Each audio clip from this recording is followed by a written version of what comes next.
गोकुल तरुणी मंडल महिते राधे जय जय माधव दैती करुणा कुरु मयि करुणा भरिते सनक सनातन वर्णित चरिते करुणा कुरु मयि करुणा भरिते सनक सनातन वर्णित चरिते राधे जय जय माधव दैती गोकुल तरुणी मंडल महिते राधे जय जय Madhav दैती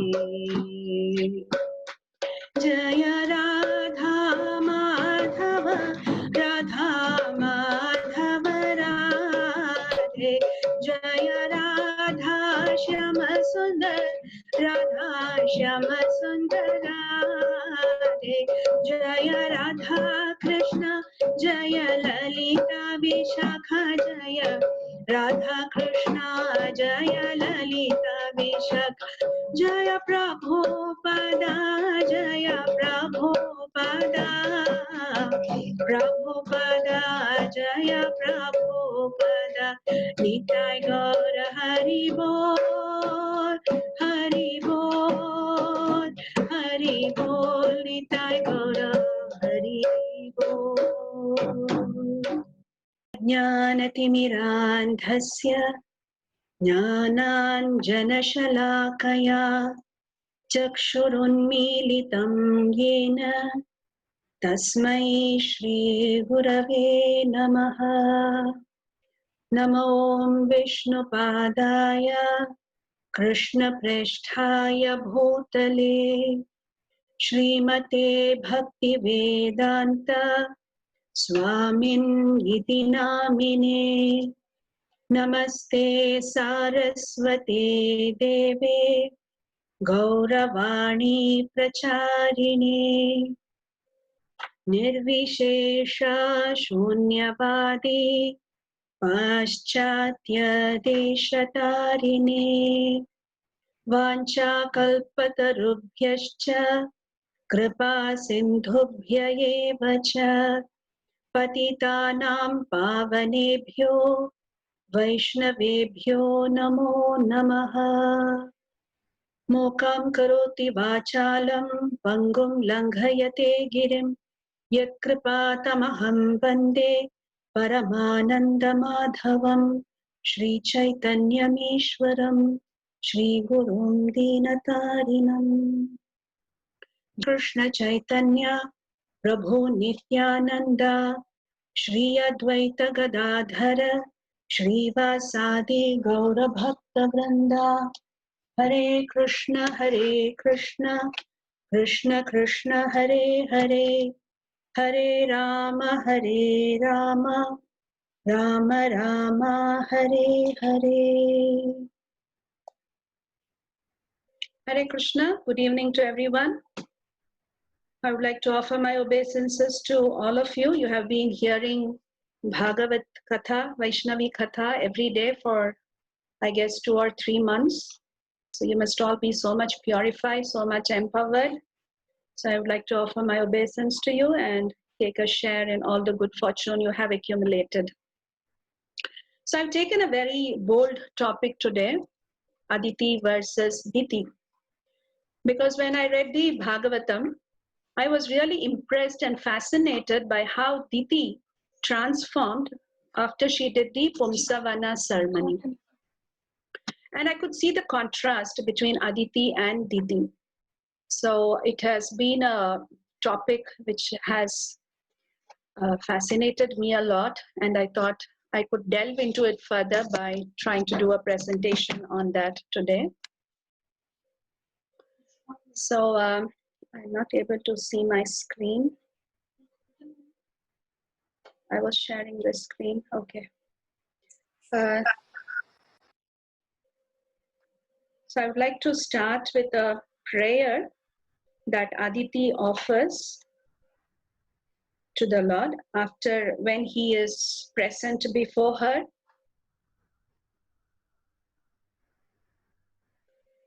Om Namo Bhagavate Vasudevaya.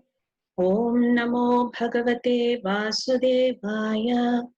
Om Namo Bhagavate Vasudevaya.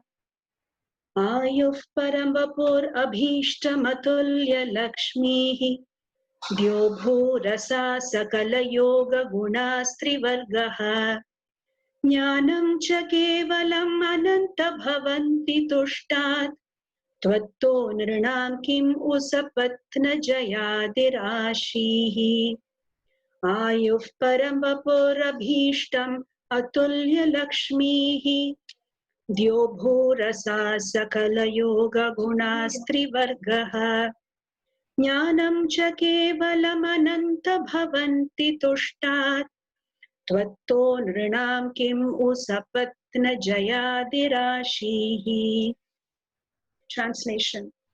O unlimited Lord, if your Lordship is satisfied, one can very easily obtain a lifetime as long as that of Lord Brahma, a body either in the upper, lower, or middle planetary systems, unlimited material opulence, religion, economic development, and satisfaction of the senses, full transcendental knowledge, and the 8 yogic perfections. What to speak of such petty achievements as conquering one's rivals? This is one of the prayers Aditi offers. So let's look at who are Aditi and Diti. And just going into their family background. Prabhupada writes in the purport to Bhagavad Gita 10.30, where Krishna says that among the Daityas he is Prahlada. Diti and Aditi are 2 sisters. The sons of Aditi are called Adityas, and the sons of Diti are called Daityas. All the Adityas are devotees of the Lord. All the Daityas are atheistic. Although Prahlada was born in the family of the Daityas, he was a great devotee from his childhood. So they are both daughters of Daksha. And interesting thing I found in the Bhagavatam, it says, one who wants a large stock of grains should worship Aditi. So that is the power vested in her. And one who desires to attain to the heavenly planets should worship the sons of Aditi. So now let's see about their husband. Both of them are married to Kashyapa Rishi. One of the Prajapatis, the son of Marichi, and one of the sons-in-law of Prajapati Daksha.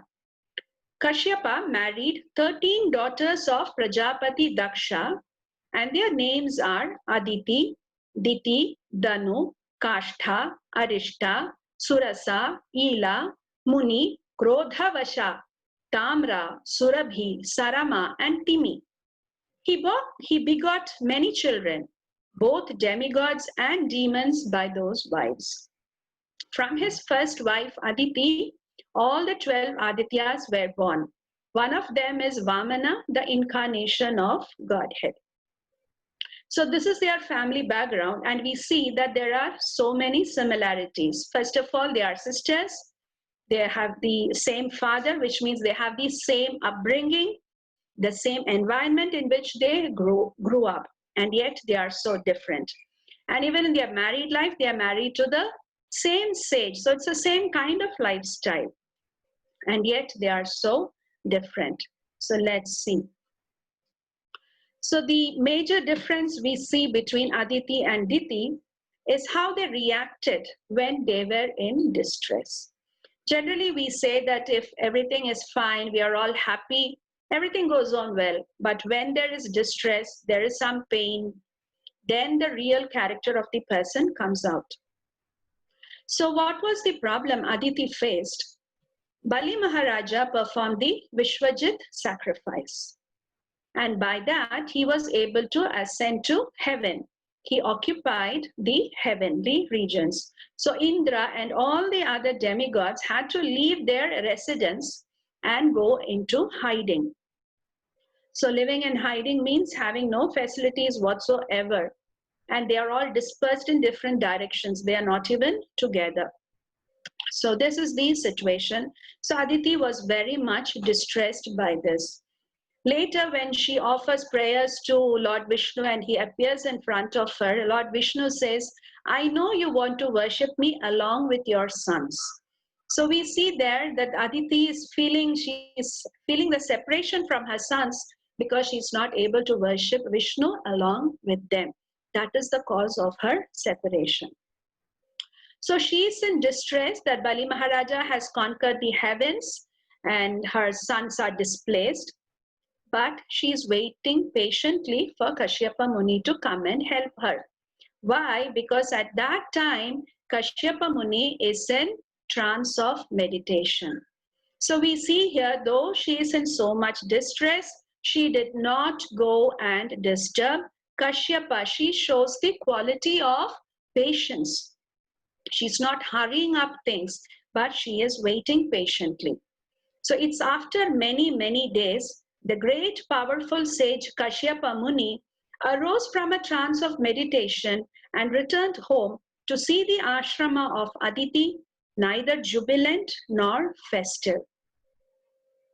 So here we see that how it is described, Aditi's ashrama is described as neither jubilant nor festive. It doesn't say that it was in a very bad condition. The only thing missing is that it is not extra joyful. So there is, when Kashyapa Muni comes back and he sees that the ashrama is not looking very festive, he starts questioning Aditi, what happened? Did something go wrong here? Why are you worried? Why are you in so much distress? What happened? He asks her so many questions. And he also asks her, did you fail to do your duties? So then Aditi answers that I did not fail anyway in doing my duties.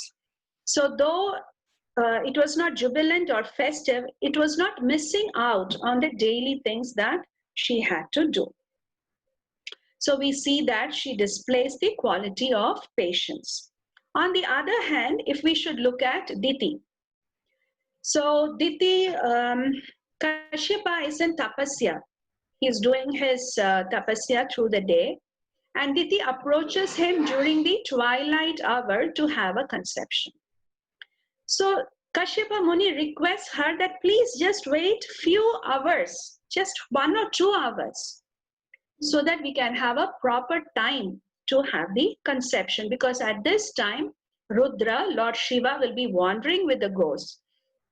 And it is not just a fear of the ghost. Kashyapa Muni says, imagine that we are in union and our brother-in-law is seeing this. So it will make him so upset, he will be so angry. But even that, Diti is not able to accept. She is in such a big hurry that she disturbs him to get her conception right away during the twilight hour. And why is she in such a hurry? She says, I desire to have sons, and I'm much distressed by seeing the opulence of my co-wives.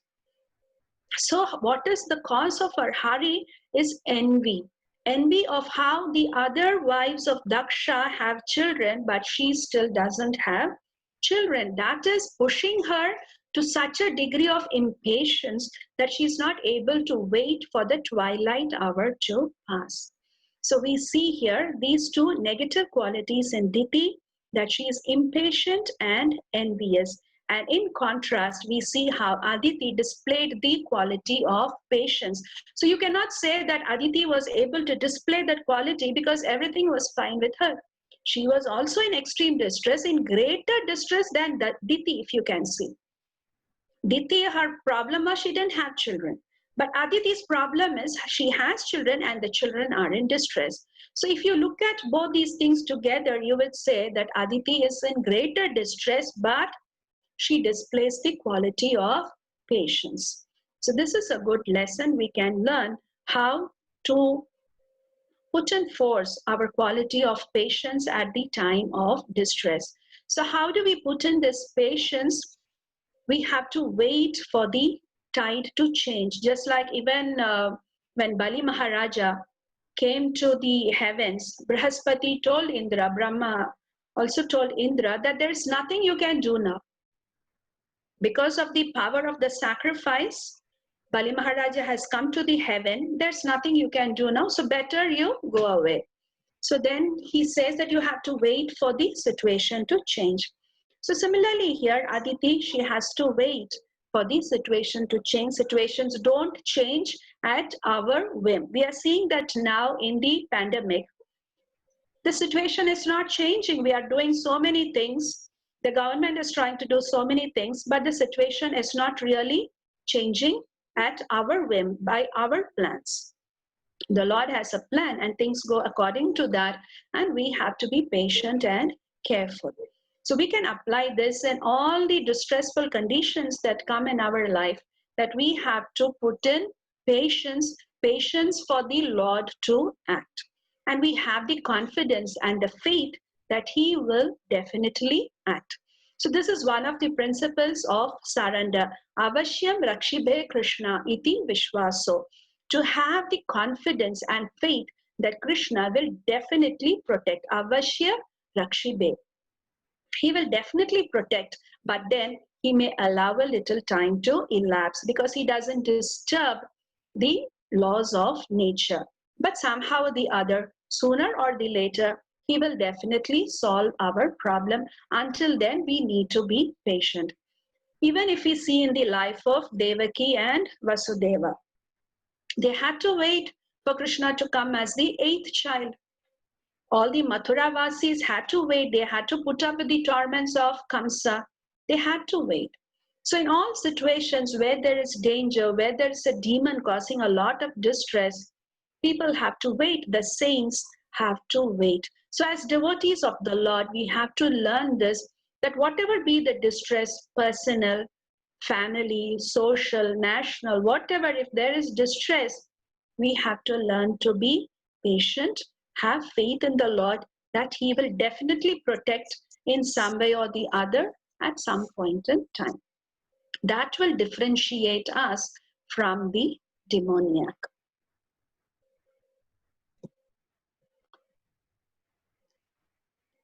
So Aditi is praying to Kashyapa. Kindly give us protection. O best of sages, best of all those who grant auspicious benedictions, please consider our situation and bestow upon my sons the benedictions by which they can regain what they have lost. So you see, her prayer is so simple. Just let them get back what they have lost. So there is no vengeance. There is no desire that others should suffer. Simply that, please reduce our suffering. Let us just get back what is rightfully ours. So this is such a sattvic prayer. On the contrary, what does Diti want? Diti wants Indra to be killed. Now, why does Diti want Indra killed? So, going back to the previous situation where she wanted an immediate conception from Kashyapa, so Kashyapa warns her that if you do this, then you will only have demoniac children. But still she is in a hurry. So she gets the conception and Kashyapa warns her that because of this mistake, you will give birth to 2 demons who will be a cause of distress to the entire universe. So then Diti feels very repentant. Then Kashyapa tells her that because you are repenting, I can promise you that your sons will not be killed by the Brahmanas, but by the Sudarshan Chakra of the Lord. And your grandson Prahlada will be considered a very great devotee of the Lord. So he gives her that benediction. So the point here is that Diti made the mistake. Diti repents her mistake. She knows very well that she is the cause of being the mother of demons. Then later, when Varahadeva and Narasimhadeva kill Hiranyaksha and Hiranyakashipu, why does she blame Indra and Lord Vishnu? So that is very unreasonable. She knows very well. She has accepted her mistake. She has repented for it. And yet, when her children are killed by the Lord, she blames Indra. Now, this is totally unreasonable. Now, the same thing happens in our lives also very often. So many things go wrong. And at that situation, what are we going to do? Are we going to accept responsibility that, yes, I did something some time ago and I'm getting the reaction for it? Or are we going to blame the people around us? When you blame the people around you, what happens? The suffering is upon yourself because you are nurturing hatred, vengeance, and you start planning that how the other person can be destroyed, how that other person is a nuisance in your life.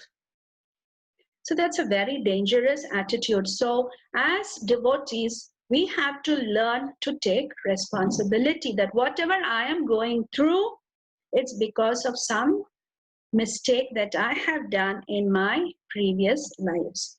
And when we accept responsibility, we will see that our karma begins to change. Because why are we suffering through karma? Simply for us to learn that I have made a mistake, to understand that I have made a mistake and I have to stop making such mistakes. I have to understand what is the suffering I have caused to other people. So we need to take that responsibility.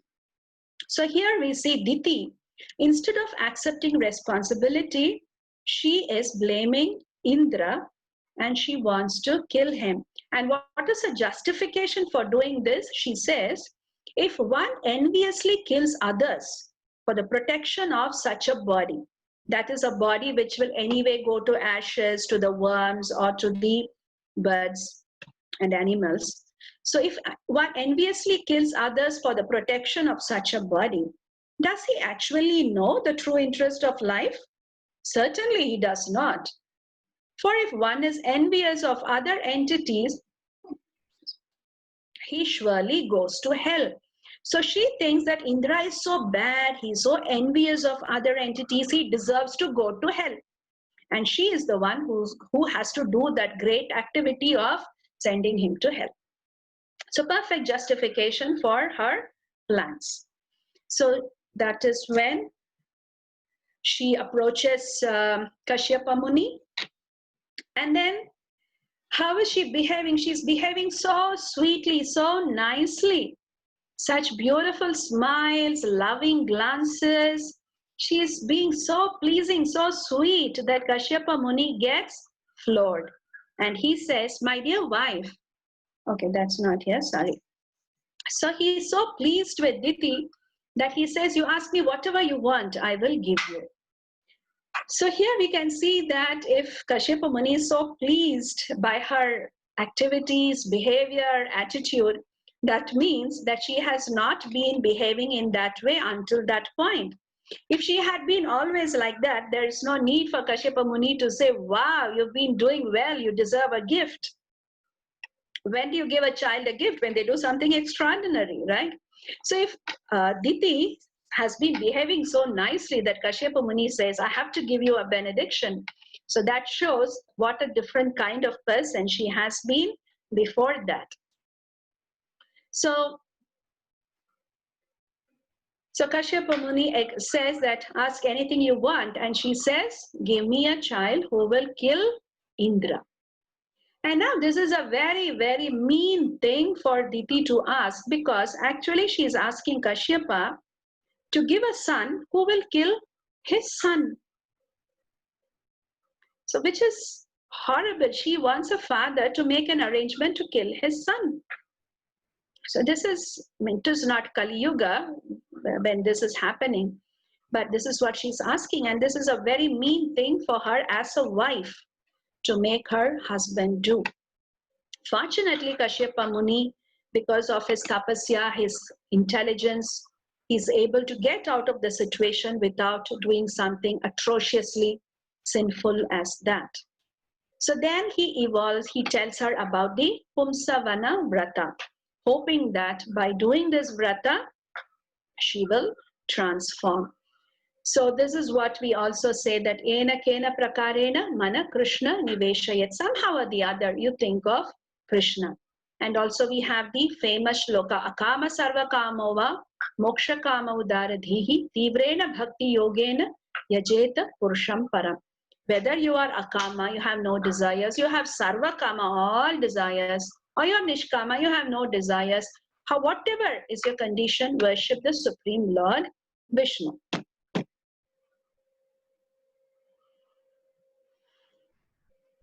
I have my little one here distracting me a little bit now and then, so please excuse. Okay. So whatever, whether we have desires, we have no desires, we want liberation, whatever it is, we should worship Vishnu. Why? Because once you start directing your consciousness towards Vishnu, the cleanliness, cleansing begins to happen. The Cheto Darpana Marjanam begins. So that is why Kashyap Muni gives her a lot of directions, what to do and what not to do. And you can see that it is actually very, very simple. He says, my dear wife, to follow this vow, do not be violent or cause harm to anyone. Do not curse anyone and do not speak lies. Do not cut your nails and hair and do not touch impure things like skulls and bones. Never enter the water while bathing. Never be angry. And do not even speak or associate with wicked people.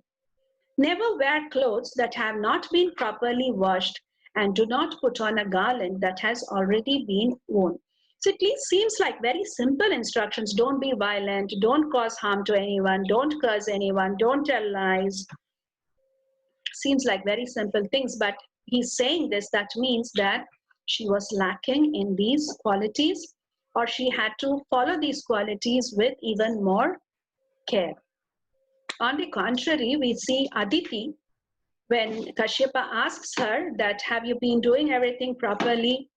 She says, oh beloved husband, this is Aditi speaking, oh beloved husband, the fires, guests, servants and beggars are all being properly cared for by me. Because I always think of you, there is no possibility that any of the religious principles will be neglected. So this is what I said earlier also, that Aditi is always careful to follow the religious principles. So we see here, she's not only taking care of the fire, that is her sadhana, but also the guest, servant, and even the beggar. She has not neglected even the beggar. Just a minute.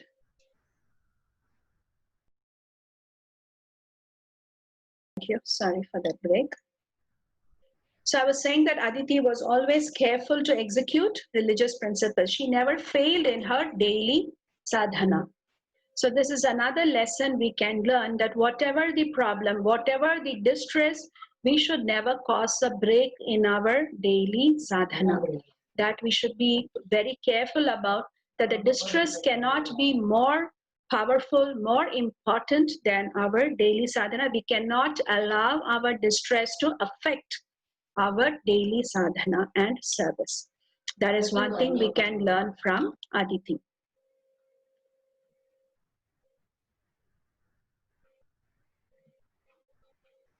So both of them do the vrata. Aditi is given the payo vrata, the vow of drinking only milk, and Diti is given the pumsa vana vrata. Of course, you should keep in mind that these are happening during different time frames. It is not happening at the same time, because I'm comparing both of them and what they did. I'm looking at it together. Otherwise, it happens at a very different time frame. So Aditi does her payovrata, and in return for that, the Lord appears. The Lord is able to, Aditi is able to see the Lord face to face, and she offers prayers where she says the shloka that I recited at the beginning, that conquering the rivals is such a petty thing for him to bless her with, when he can give so many other things. So the Lord, true to that word, he doesn't give her anything petty. He agrees to become her son. O Devi, O goddess, I can understand that you want to regain your sons and be together with them to worship me.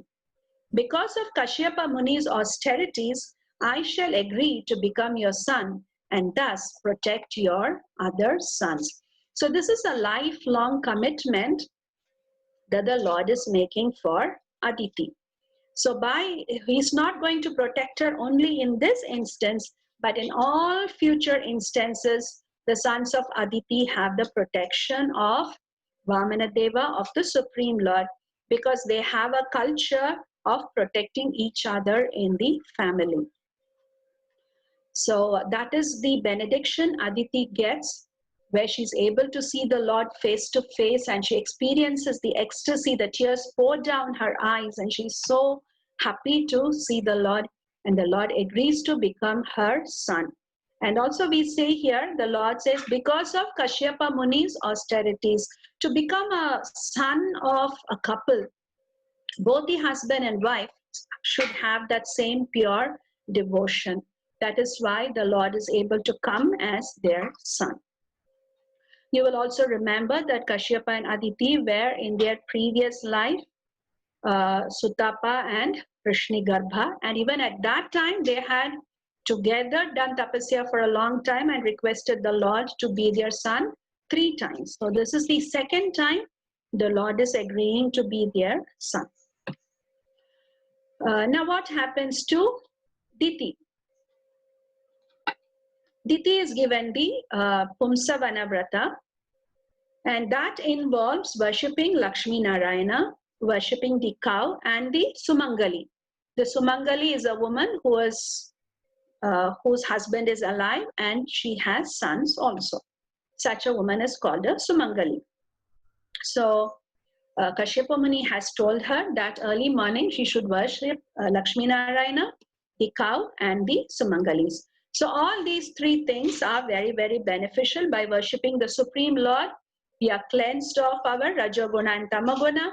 And by worshipping other women, Sumangalis, she will be developing humility and more of Sattvaguna. So in this way, by following that vrata very strictly for 1 full year, she is getting slowly purified.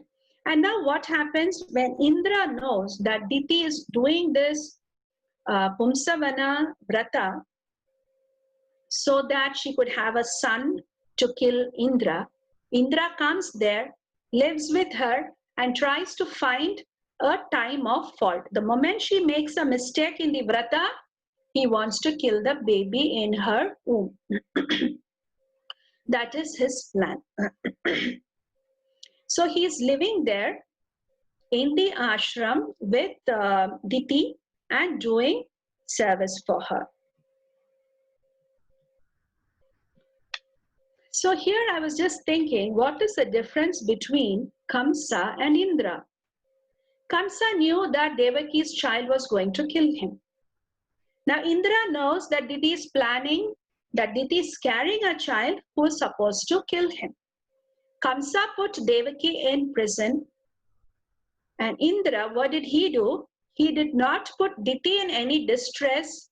He is actually doing service for her. He's actually serving a Vaishnavi, because Diti is engaged in the worship of Lord Vishnu, and Indra is helping her in that worship. So the difference here is, whereas Kamsa put Devaki in distress, Indra is actually helping Diti. So by that service, he also becomes purified.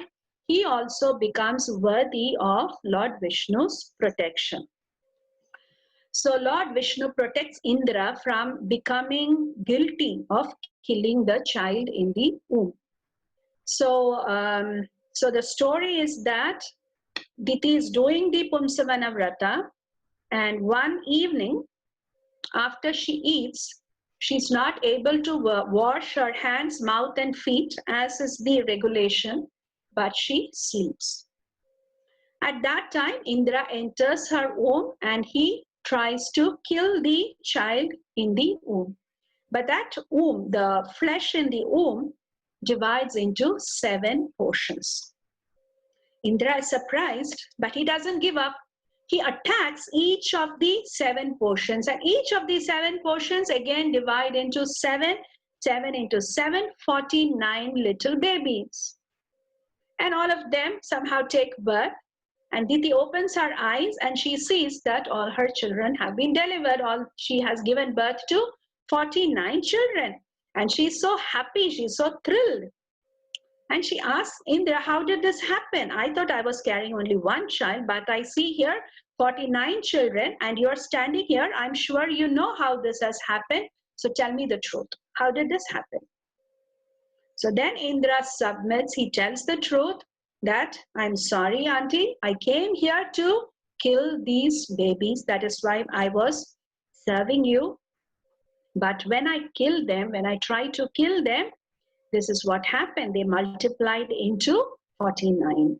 And he apologizes, I'm sorry. And Diti also apologizes that I'm sorry, Indra. Yes, this was my plan. I'm sorry that I was thinking like this. And she was feeling very happy. The Sattva Guna was giving her so much happiness. So at this point, Shukadev Maharaj, he tells Parikshit, if one worships the Supreme Personality of Godhead, the original person, even once, he receives the benefit of being promoted to the spiritual world and possessing the same bodily features as Vishnu. Diti worshipped Lord Vishnu for almost 1 year, adhering to a great vow. Because of such strength in spiritual life, the 49 Maruts were born. So by continuously worshipping Lord Vishnu for 1 year, Diti had become purified to the extent that her children were also equal to the demigods, were qualified to become devas instead of demons. So Indra, he is also surprised that how he wanted to do this criminal act, but he is protected and the children are also protected. So we see here Shukadev Maharaj says that by worshipping Lord Vishnu, we get liberation to the Vaikuntha planets. And here Indra talks about the secondary results of worshipping Lord Vishnu. Indra says, my dear mother, so he doesn't call her aunt even, he's calling her mother.